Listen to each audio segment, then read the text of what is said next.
नमस्कार, राम राम, सत श्री अकाल। आज हम पहुंचे हैं आज एक गंगानगर जिले की ऐसी ग्राम पंचायत में जहां के मुखिया, उनसे रूबरू करवाएंगे और बात करेंगे विकास की।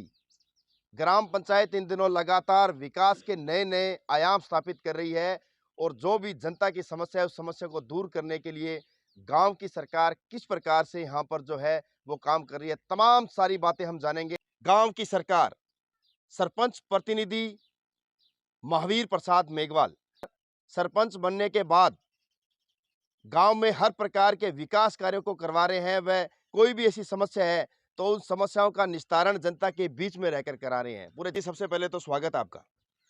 धन्यवाद। टीम साथी जो फीडबैक लेने के लिए ग्राम पंचायत 13 में पिछले 2 वर्षों में 2.5 वर्षों में हमने विकास के क्षेत्र में क्या खोया क्या पाया, इसको लेकर के आज इंटरव्यू लेने के लिए जो टीम मेरे यहाँ घर पे पहुंची है। तो सबसे पहले मैं पंचायत का जिम्मेदार आदमी होने के नाते आप सबका स्वागत करता हूं। बिल्कुल सर। आपका मोस्ट वेलकम।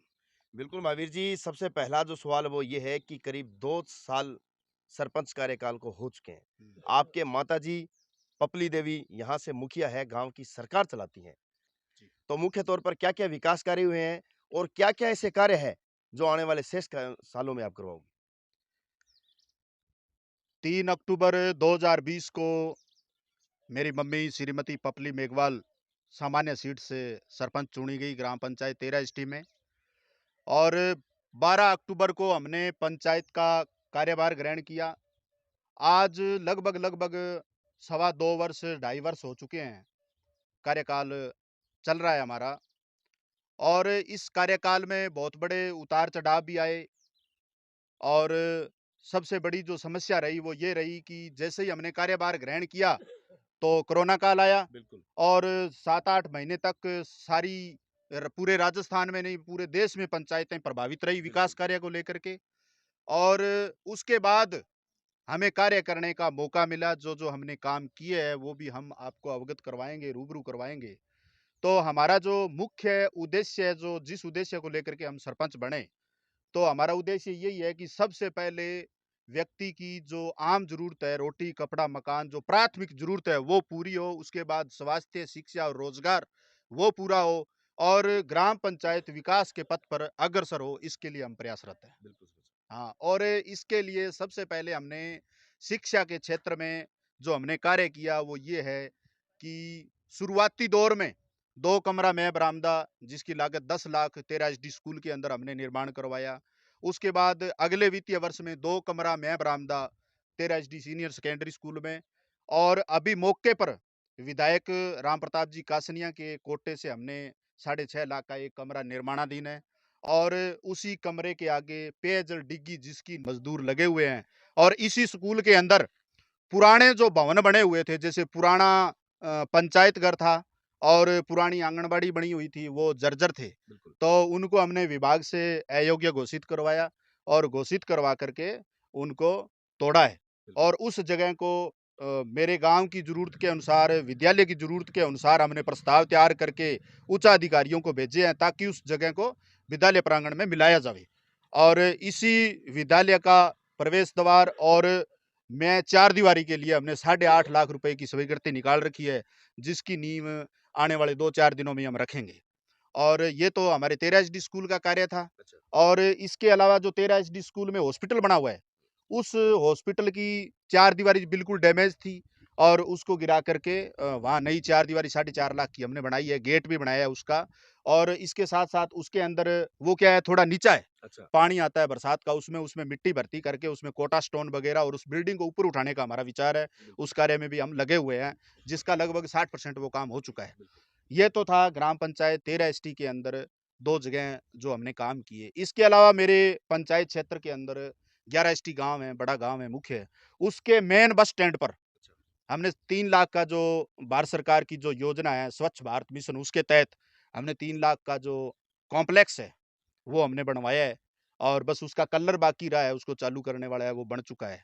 और नोएस्टी जो स्कूल है वो भी हमारा एक गांव का पंचायत का एक हिस्सा है।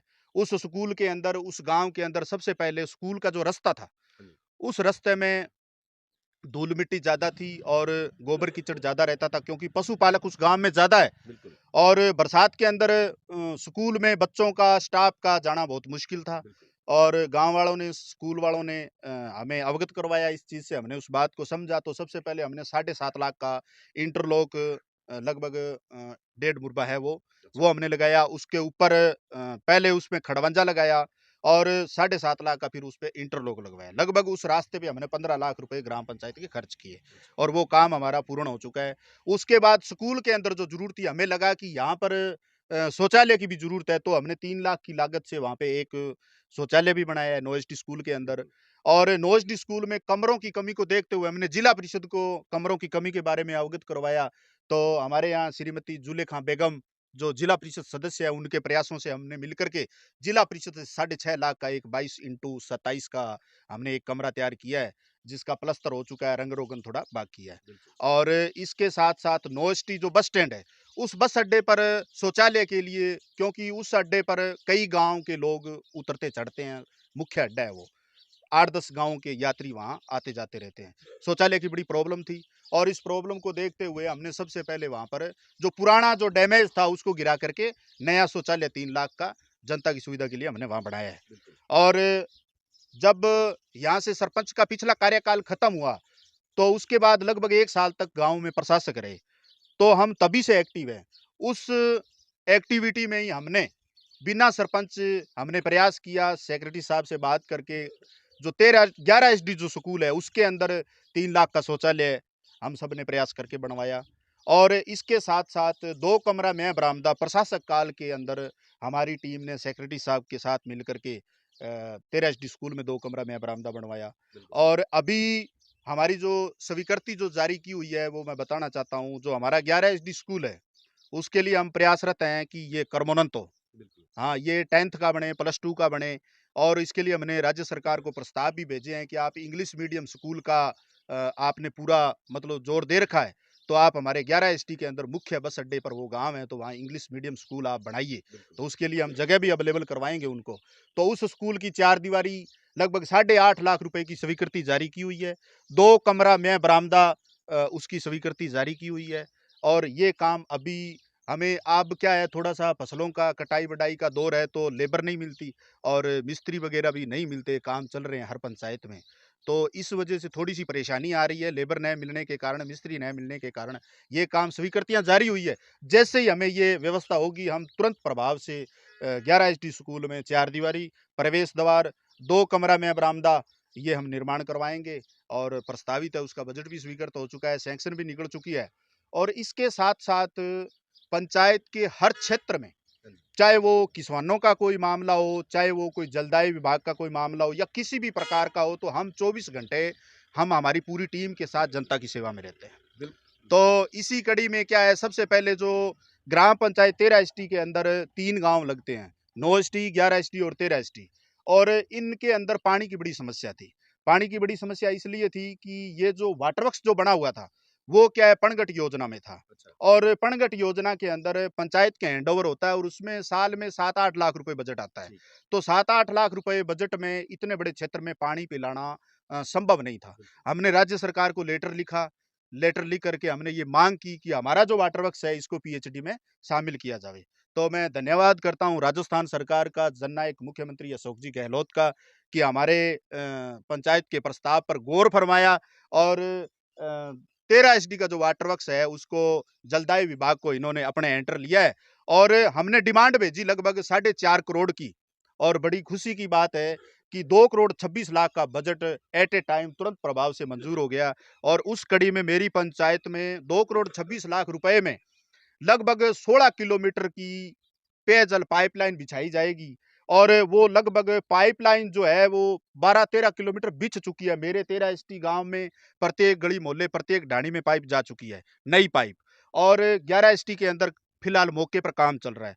और इस 2 करोड़ 26 लाख का जो हमारा जलदाय का जो बजट है, उसके अंदर आरजीएफ का कल वो जो उसकी नींव है जो हम रखेंगे, उसका वो नीचे का जो ग्राउंड तैयार करना होता है, पीसीसी कर दी है उन्होंने। और लगभग 120 वाई 85 का एक बड़ा डैम वो भी वहाँ स्वीकृत है, और एक बड़ा हौज ऊपर वाली टंकी है वो भी स्वीकृत है। तो मैं निश्चित रूप से ये उम्मीद करता हूँ कि ये जो बड़ा जो बजट हमें ग्राम पंचायत को दिया है सरकार ने, इससे ग्राम पंचायत के तीनों गाँव में जल की जो सुविधा है, वो घर-घर जल की सुविधा है वो मिलेगी और निःशुल्क मिलेगी। वर्तमान में अभी मौके पर इन 3-4 दिनों में मेरे गाँव में 11 एसटी में जो घर-घर कनेक्शन है, जो पाइप बिछाई है, उसमें कनेक्शन का दौर चल रहा है घरों में। आप भी आए हो गाँव से, देख रहे हो कहाँ सड़कें उखाड़ी पड़ी है और कनेक्शन किए जा रहे हैं। ये हमारा बड़ा बजट था, और इसके साथ-साथ हम क्या है, किसानों के बारे में भी एक्टिव है। तो पीछे क्या है, कोरोना काल था, उस दौर के अंदर हम उसी टाइम करवाना चाहते थे, लेकिन वो उस टाइम नहीं हो पाया। तो अभी जैसे ये बड कंप्लीट होगा फसलों का, तो रास्ते खुलेंगे, पक्के खाड़े हैं, उनके चारों साइडों में भी जगह खाली होगी। तो हमने 9 एसटी के अंदर और 11 एसटी के अंदर जो एकदम से ज़्यादा जो डैमेज पक्के खाड़े हैं, उनको हम इस अप्रैल या जो नेक्स्ट मंथ है मई, उसमें हम इसका निर्माण कार्य चालू करवाएँगे। कागज़ वगैरह हमने एनओसी भी ली है इरिगेशन से, और कागज़ सारे तैयार कर रखे हैं। तो किसानों के लिए भी हमारी प्रायोरिटी है।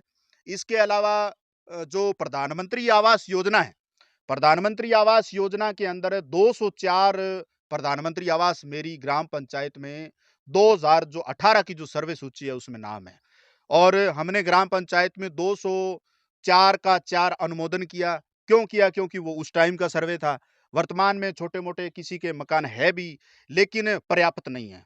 तो उस ज़रूरत को देखते हुए हमने सभी को स्वीकृत करवाया, और 126 मकान मेरी पंचायत में अब से पहले बन चुके हैं, और लगभग 16 मकान जो है, वो ग्राम पंचायत की उसमें कोई कमी नहीं है। ग्राम पंचायत ने तो उनको दे दिया, 2-2 किस्तें डाल दी, लेकिन वो खुद उसमें थोड़ी लापरवाही है, तो हम उसमें भी पूरे एक्टिव है। आज सुबह से हमारे सेक्रेटरी साहब अमर सिंह जी स्वामी हैं, उनसे बात की कि आप इनको नोटिस दो, और नोटिस दे करके इस कार्य को, ये जो 16 जो बचे हुए हैं, इनको भी तुरंत प्रभाव से हम पूरा करवाएँ, ताकि आगे वालों को नंबर आए।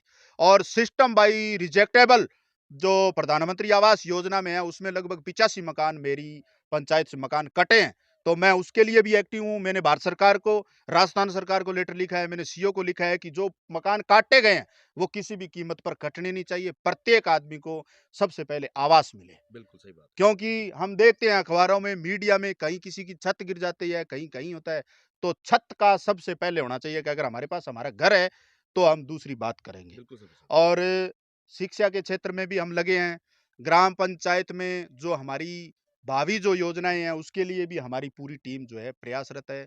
और अगर आप टाइम अगर आपके पास है, तो कहीं आपको ये ना लगे कि आप बोल रहे हो, किया है कि नहीं, तो आप प्रैक्टिकल नहीं, नहीं, जाके देख सकते वो हो। जनता हमारे साथ ये बैठी ठीक है, है। बिल्कुल पूरी गारंटी ली जाएगी इनसे। हुँ। अच्छा शर्मा साहब, बिल्कुल आपने सही कहा है, विकास की गंगा ग्राम पंचायत 13 एसडी में बहाई गई है। लगातार सक्रियता भूमिका में निभा रहे हो, गाँव-गाँव, डोर टू डोर हर उस विकास कार्य को पहुँचाने का आप काम कर रहे हो, जहाँ पर वो एक मतलब अंतिम छोर का व्यक्ति सोच भी नहीं सकता। लेकिन इसके साथ ही बात करेंगे, किस प्रकार की क्षमता रखते हो? किस प्रकार से विकास कार्य करवाने में आप महत्वपूर्ण भूमिका निभाते हो? ज़रा ये बताइए, मतलब ऐसा कौन-सा इंजेक्शन है, जो आपको लगा है? सबसे पहले तो इंजेक्शन इसमें कुछ नहीं होता भाई साहब। इसमें क्या है, जिस व्यक्ति में सेवा भावना है, हाँ जी। जिसके अंदर जज़्बा है, जुनून है, चाहत है और मेहनत करता है, उसके परिणाम आते हैं। बिल्कुल। और निश्चित रूप से हमें इस चीज़ की कमी नहीं है। मैं मेरे मुँह से ये कहूँ अच्छा नहीं लगता। तो सेवा भावना जो है, वो सबसे पहले हमारी प्रायोरिटी में है, और सेवा भावना के कारण ही हम चौबीसों घंटे एक्टिव बिल्कुल। रहते हैं। और आपको बताना चाहता हूँ, मेरी पंचायत के अंदर जो भविष्य में हम जो पंचायत का जो अच्छा भविष्य देखते हैं, उसके लिए हाँ जी। मेरी पंचायत एसी बाहुल्य पंचायत है। इसमें लगभग 67% एससी के लोग रहते हैं, बिल्कुल। और एससी में भी लगभग 55% मेघवाल है। अच्छा।